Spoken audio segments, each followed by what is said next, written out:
Hi, I'm Creative Minds, an audio engineer and songwriter. I also stream on Twitch, but I've been on hiatus lately because I've built a new studio!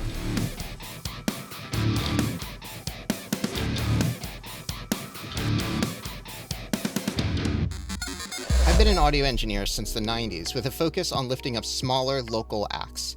In that time, I've worked with hundreds of artists from a variety of genres and sizes. Local high school bands to live sound at 1,000-capacity venues to modern pop stars like Chapel Roan live at local queer festivals.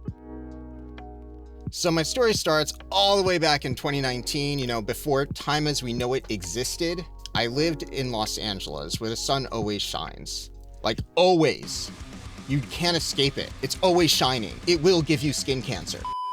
In all seriousness, I was struggling in LA due to rising housing costs. So I made a list of places to potentially move to where I had friends. Seattle, Nashville, Portland. I decided to check out Portland first since that's where my closest friends were. I visited for a long weekend in April 2023, and it felt like home. I came back in July for about a week and a half. Then in October, I drove up with whatever could fit in my car, and I've been here ever since. From October to May 2024, I stayed with a friend, and in May, I found my own place with 2 housemates, and it was perfect. I have 2 rooms for less than the price of 1 in LA. And now starts the fun times! And challenges. Originally, I wanted the upstairs room to be the studio space. It was smaller, but it had taller ceilings and a bigger walk-in closet. I could use that as a vocal booth. It also had more power outlets. You see, the downstairs room had 4 plugs across 2 outlets, and 2 of them were 2-prong plugs, which meant no grounding. On the plus side, it was a lot bigger of a space. The thing was, my bed couldn't get down the stairs, so I had to take the upstairs room as my bedroom. So did this mean I had to attach all of my gear into essentially 1 outlet? Well, no. My housemate offered to fix it. He's really handy. Well, it turned out the circuit the kitchen was on was the same as my studio. I didn't want to fry my expensive gear, so my housemate said he'd build a new circuit. While replacing the 2-prong outlet with a 3-prong, he noticed a pipe leak behind the wall. It took a couple of weeks for plumbers to come to diagnose and fix it. Another issue with the room was the ceiling was kind of falling apart in the mix position, which isn't fun, but that's an issue for the future. Shouldn't be too bad to fix, right? Right? Anyway, my housemate got the electric up and running and installed a new outlet with 4 plugs on it, and converted everything to modern 3-prong outlets. I say that modern because whoever built this house did things really weird. The plugs are all upside down, and even like the railing to the basement is upside down. Not sure why this is, but if anyone knows why, feel free to leave a comment. I'm really curious about this. Great, so I brought my stuff down and got set up. At this point, I just had a folding table, but at least I was good to go with a makeshift setup.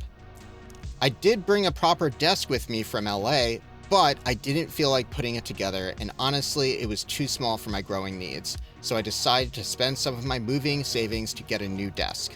I found an incredible builder on Etsy, Leah Designs, link in the comments. They built my desk, and it ended up being more affordable than my other options, but like many things in life, it can be cheap, good, or fast. Pick 2. So it'd take a while to get it, about 5 weeks from June 15th to July 29th. When I got it, well, one of the pieces was the wrong size. I had gotten uplift legs, and the builder didn't realize they changed designs on them, so I sent measurements and pictures, and he shipped out the new pieces that would fit the legs. Those arrived on August 14th, so 2 months just for the desk. Note that putting this desk together isn't an easy task for just one person, so I had to schedule time with friends to build it. I'm super grateful for the community I have here in Portland and how many kind and generous people have given their time to me. I would not have gotten this kind of help in LA or anywhere else I've lived. So the desk is built. What I'd need next is acoustic treatment. This part was very expensive and freaking me out a little bit. The cheapest place online to get sound panels is GIK Acoustics, and they do amazing work. I even talked with them on the phone to figure out the bare minimum panels I would need, but even that was out of my budget. I also researched building the panels myself, but realized how much physical labor would be involved, and while I had the tools, I would have to build them outside, and I didn't really have a way to do that when it rained, at least not for the amount of panels that I needed to build. Then I was at a party and met someone who wanted to sell his panels. He built them himself with similar specs that I was gonna do. After thinking about it, I decided to buy them. I got way more than I was expecting, 23 panels total. Now to get them on the walls. This was a challenge. I definitely needed some help with this task. Community being super helpful again and coming through for me. I also needed to order some toggle bolts to get the panels on the ceiling and in corners. I also ended up ordering 4 more panels for the ceiling from GIK Acoustics because they had some diffusion on them to make the room slightly more live sounding where people were going to be recording. Then it happened again. We discovered a leak on the same wall that had one previously, this time in a different spot. When the plumbers came back, they decided to redo all of the piping in the house. I asked them if they were able to also fix the ceiling that was falling apart. They said sure. This wasn't too big of an ask since they were already working on the ceiling near the wall where the pipes were. So tearing down the rest of it wasn't a big problem and they could do it. This took a week. The amount of work they did was a lot. They did a great job aesthetically, and it is a lot more pleasing. The only negative was they didn't do a great job cleaning up. The drywall dust got on a lot of my gear and ruined the fabric of one of my panels, which I guess is fine since I switched it out with one that wasn't affected. And to be honest, I'm not really thrilled about the fabric used on these panels anyway. I will likely replace them at some point or just buy or build new panels. Speaking of building panels, a friend and I actually ended up building one for the corner behind my desk. I didn't have any good panels left to fit in that spot, so we built a 6-foot tall, 6-inch thick bass trap for the corner. We used safe and sound rock wool for the installation and pretty standard wood for the frame. My friend is a contractor by trade, so they were able to easily guide me through everything and do a lot of the work. They killed it, and it looks so good. If you're in Portland, we'll happily build some panels for you. It was a ton of fun to do, and I'll gladly do it again. Oh, and I sourced the fabric from Joann's, so rip, I guess. I won't be able to 100% replicate this panel again.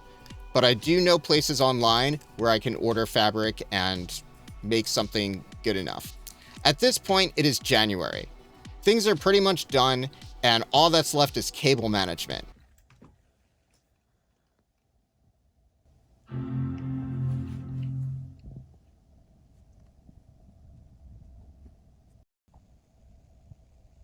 Oh, what's that? My MacBook Pro is old, too slow for modern workflows, and I can barely get work done anymore?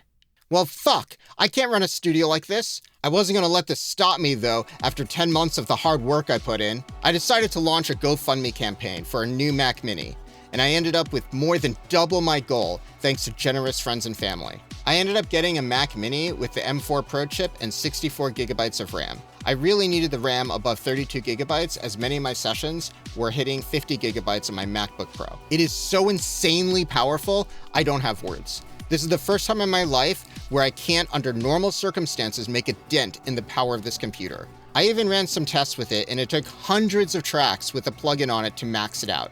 This same plugin used to take only 2 to 4 to cripple my MacBook Pro. If you're on an old Intel Mac, this is the time to upgrade. I wanted to wait for the Mac Studio, but I had to pull the trigger since I had some paid projects to work on. Also note that my 2020 MacBook Pro is still functional, but it just can't handle the intense mixing sessions I throw at it or streaming anymore.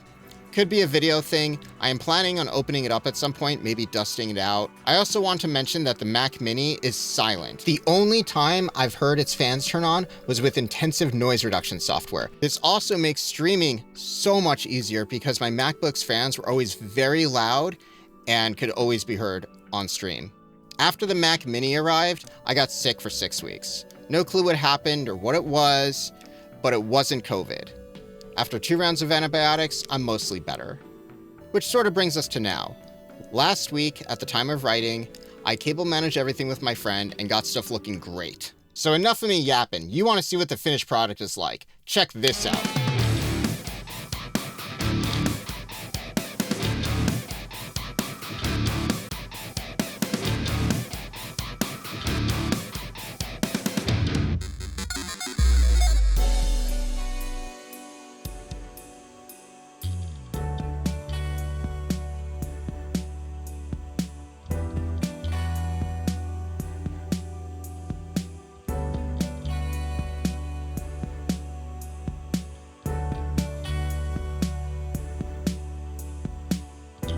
Thanks for watching. If you have any questions about audio, feel free to check out my Twitch live streams at Creative Minds, where I'll be happy to answer any questions you may have.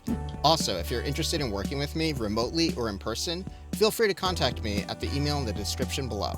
If you enjoyed this video, consider subscribing.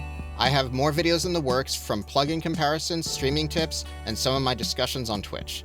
Since I mostly stream on Twitch, uploads will be sparse, so give me a follow there as well. Your support means a lot to me and allows me to improve the quality and frequency of my content and help pay my bills. Thanks for watching, and remember, stay creative.